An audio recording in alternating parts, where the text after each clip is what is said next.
I remember years ago, when I was still in college, before my senior year in college, I had a gig for a summer on Nantucket Island. And there was a guy there from Boston, a piano player. He was probably, I mean, it's hard to know now, but I would bet he was 20, 30 years old at the time. He was a real jazz player, you know. And, you know, he came back and listened to me play several nights. He was real nice. And I said, well, man, tell me what to listen to. And, you know, he said a few things, and he said, well, you should listen to Bud Powell. And I said, why? Why should I listen to Bud? But what I meant to say, what I mean was, you know, for what purpose? What do you think I can get from that particular listening? And he said, well, the groove, you know, the time. And I've thought a lot about time, because time has always sort of come naturally to me. It's always been something I've just sort of gravitated to. The first thing I wanted to do was play the drums, you know. So for me, that's always the number one important thing, even though, of course, I've studied harmony really hard and I've studied melodic construction. But to me, if it doesn't feel good, I'm not really interested, which I guess is another way of saying if it don't mean everything, it ain't got that swing, right? Sure. So, but having thought about it a lot and having played with what I would consider some of the greatest drummers that were around when I was younger, you know, like Mel Lewis and Vernel Fournier and people like that. I got to play with Billy Higgins and Jimmy Cobb. And the thing to me is that pocket, which I believe you can find better. Let's put it this way. I have found it easier to not feel rushy and all that kind of stuff, especially at brighter tempos, by thinking on the 1 and the 3. So, you know, like even if I'm putting a metronome, let's see. Okay, so there's the metronome. Instead of feeling it like,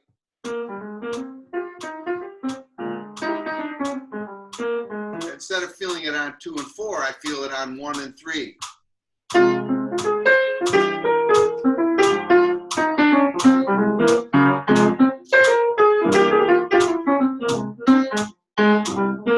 You see? And that was actually, I had a conversation one time, we were rehearsing for a record date at Mel Lewis's pad. And he was talking about a gig he had when he was young. He was working in a band of some sort. And in those days, they used to have what they called intermission pianists. And the guy who was playing when the group Mel was with was on break was Art Tatum. So, yeah, amazing, okay. Right? Think of, yeah. And so Mel said that, you know, the break room or the place where you could hang out when you weren't playing was downstairs below the stage, right? And he said they were down there so they could hear Tatum playing. He said, you know, so during our breaks, we were listening to Art Tatum. He said, and you could hear him tapping his foot.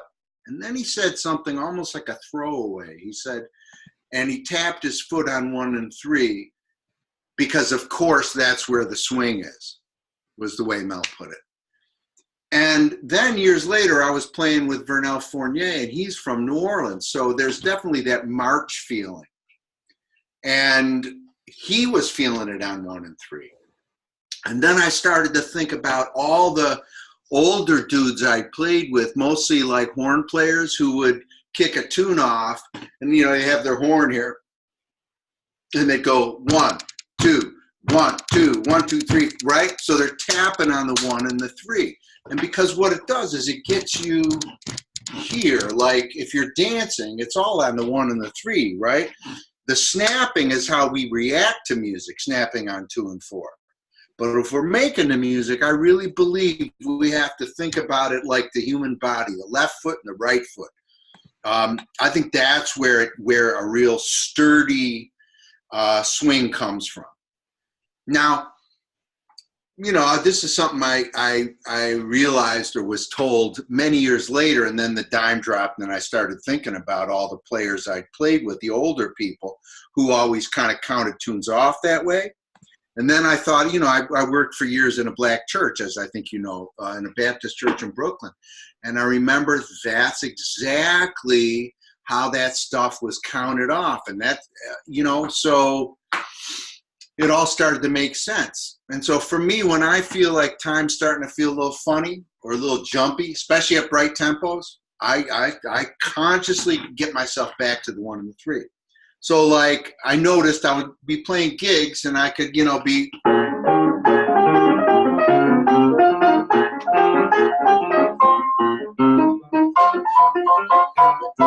I could play like I could play lines up here no problem when I was playing solo piano, right?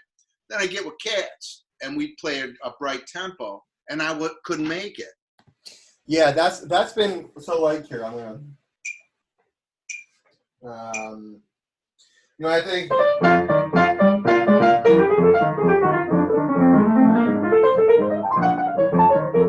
yeah, I think when it starts to get faster for me, you know, is when things start to, you know, my pocket starts to really fall apart. I mean, when I like but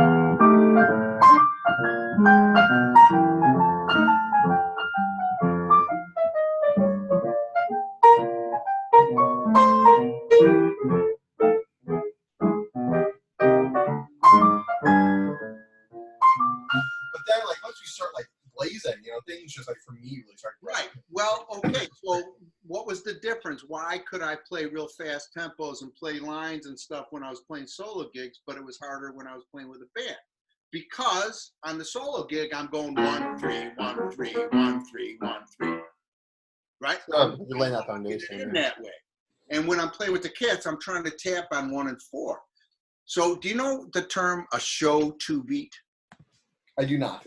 Okay. So think of like you're watching you know, a magic act, right? And they're like throwing stuff in the air and people are disappearing and whatever. And there's a band going da do da da do dee do dee dee do do dee dee do dee do dee da do da, right? So so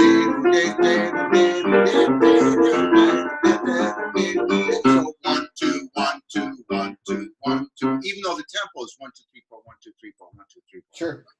So if I'm playing like let's say Cherokee, and the tempo is 1, 2, 1, 2, 3, 4.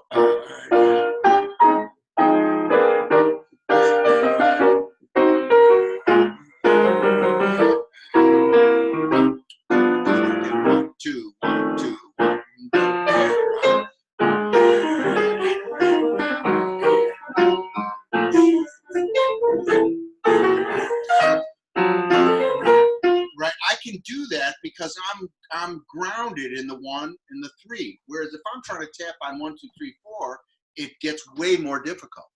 So I really think that 1 and the 3, and it's that da, da, da, da. I'm tapping. You can't see my foot, but I'm tapping 1 and 3. 1, 2. Well, here it is. But here it is.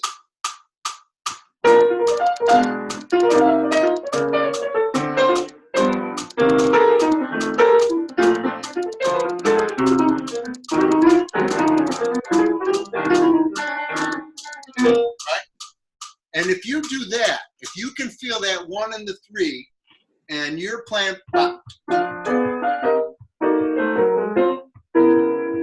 you'll be able to play much better with a drummer, because that's what a drummer wants to hear from you. They don't want to hear all that offbeat baloney. They don't want to hear hip voicings. What they want to hear is down, crisp, and strong time. Let me firmly planted left and right. Let me put it really fast. So I had that just now. I had it on 152. 152. Oh, okay, so you're doing it as chord notes at 152. I'm doing it at half notes. Oh, okay. 1, 2, 3, 4. 1, 2, 3, 4. Right.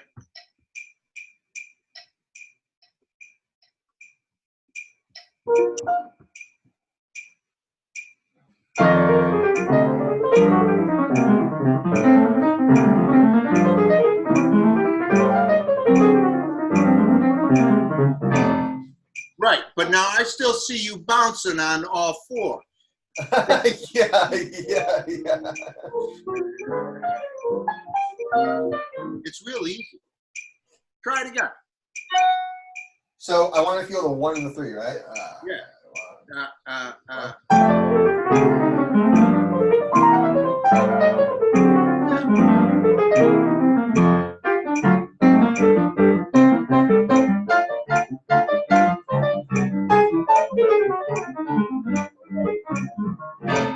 Yeah, are you tapping 2 on 1 and 3?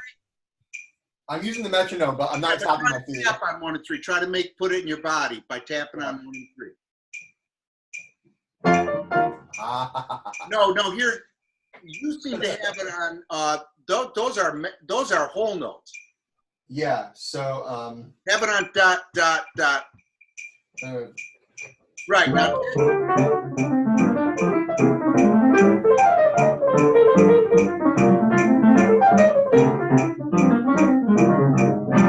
That's right. Now you're a lefty, right? I'm a righty. Oh, so I'm tapping my left foot. You're tapping your right.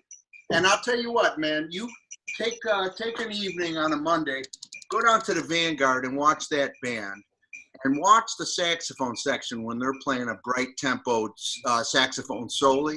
Every one of them is tapping on 1 and 3.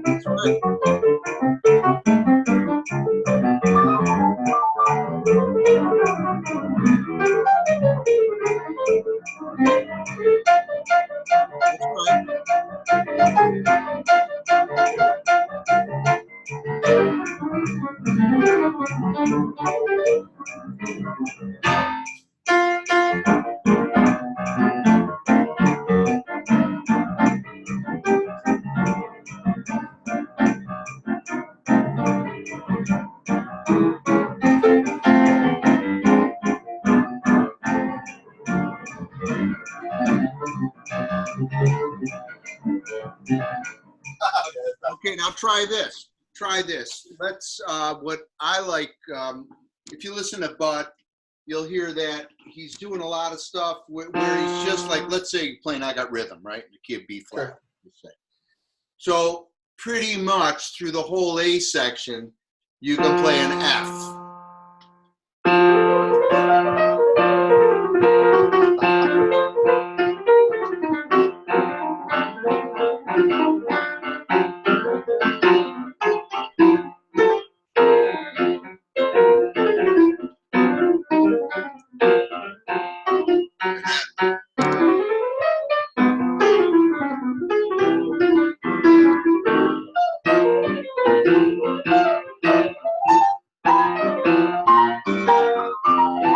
Right? So you don't have to be playing all stuff in your left hand. I can play the last.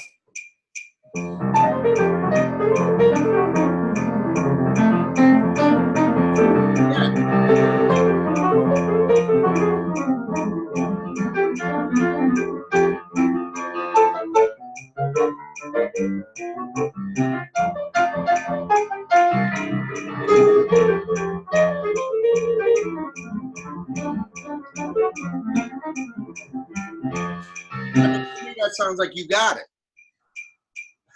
Yeah, you just kind of like change things for me a little bit. Yeah, that's really cool. I'm telling you, man, it's not as hard as people think. No, it's not as hard. What you're doing, really, Joey, is you're having the tempo. Yeah, that's totally mind blowing. Yeah, so it's really about the one. Right, isn't it? That's really cool. And I got it on recording. It's really cool. Now you can also pedal the 5, right? I was pedaling the 5 because I was in B flat and I was playing an F on the bottom. Oh, okay. Sorry. Then I was pedaling the 1. So I was pedaling the wrong chord.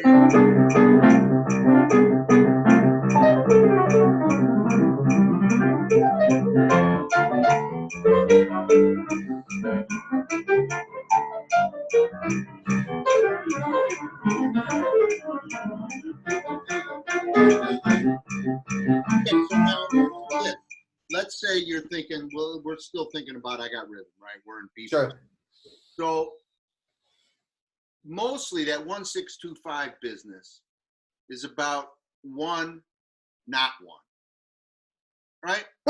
Yeah, basically in summary. Right, so it's home, not home. So to me, that's what the F kind of keeps going. But also, if you think about it in terms of chords, you got B flat and you got F7. F7 is it's just a dominant and a resolution. Yeah, exactly the extreme tension of the 5 chord, and then the resolution of the 1 chord. So you can also think, though, in terms of that 5 chords tritone sub, which of course would be B7.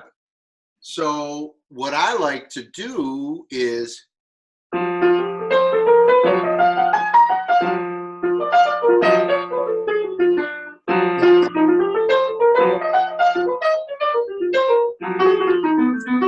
right, so I can do that at a tempo.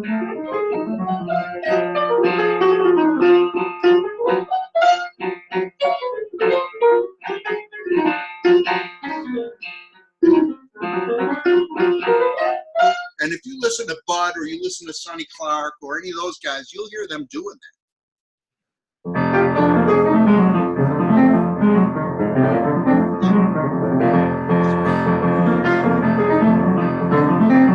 It's a great sound. It puts a lift on it, you know. Yeah, it's basically going from basically Ionian to altered.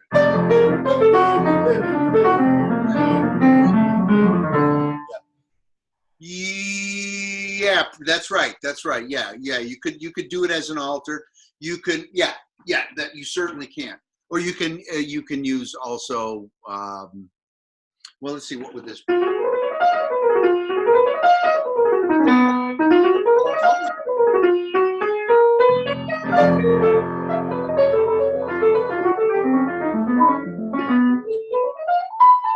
You can do anything, man. You can do all the dominant intention stuff. That's right.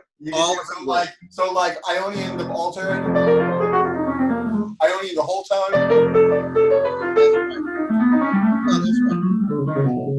Yeah.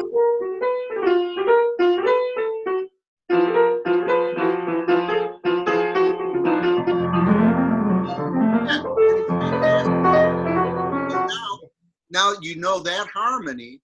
You put that harmony with what you know about the 1 and the 3 now, and it's B.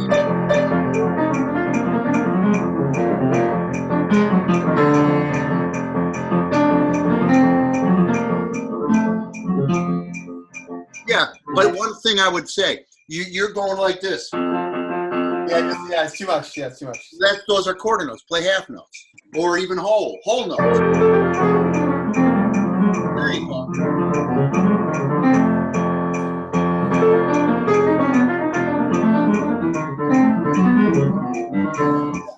Yeah, you know. And then if you want to get smart, then okay, now let's say you're actually going to play the chords. So I might go. I'll play it slow first.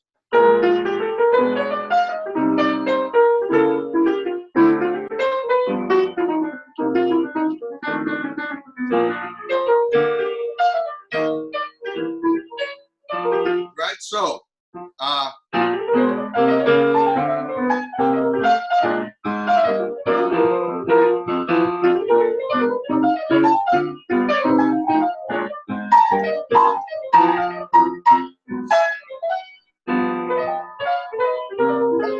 Yeah.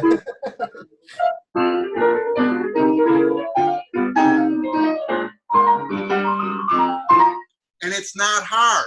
Yeah, that's not hard at all. This is what I'm saying, though. But I mean, let's put it this way. I wish somebody had told me about this 30 years ago. Yeah. Well, you know what I mean? I'm happy to hear about it now. Yeah. Yeah.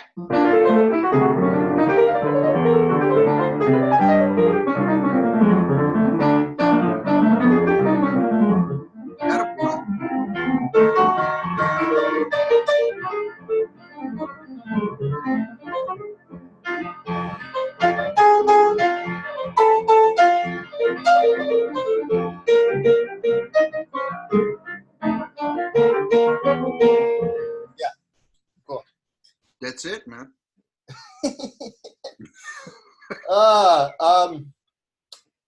How do you have any suggestions for like do you do this for stride as well?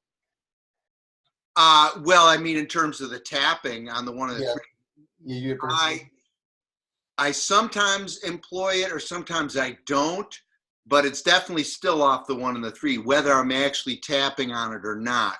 I really do use the tapping if I'm playing in a group and I'm trying, you know, or yeah, if tempos are really fast, and whenever I feel the need of security of pocket, I'll tap on the one and the three. So, Please. No, go ahead. I'm sorry. Go ahead. Well, let me just think though.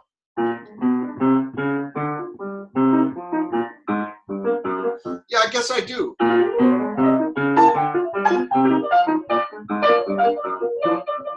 And plus, it can lighten up.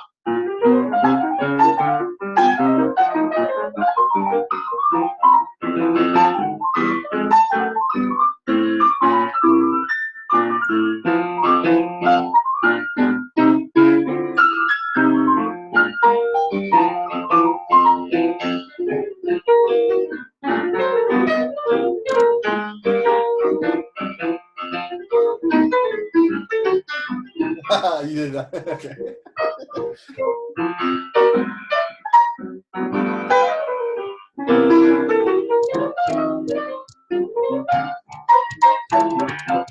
Yeah, I'm tapping on the one. So let me ask you a question. What is with the this is a little bit of an extreme word, but I'm having trouble finding another word. Yeah. What is with the extreme obsession with 2 and 4? And when is it ever appropriate to use 2 and 4? I think it comes from because when you listen to the music, that's your reaction to it. Okay, so that's your thing that's from. I do, and I think that when people first started talking about teaching the music to people who hadn't grown up playing the music, very often, well, I mean, I can speak for myself. When I was in music school, there was no jazz studies, right? At least not where I went to school. And so they got a guy who was already on faculty, a piano faculty member who loved jazz music, to teach a course or two.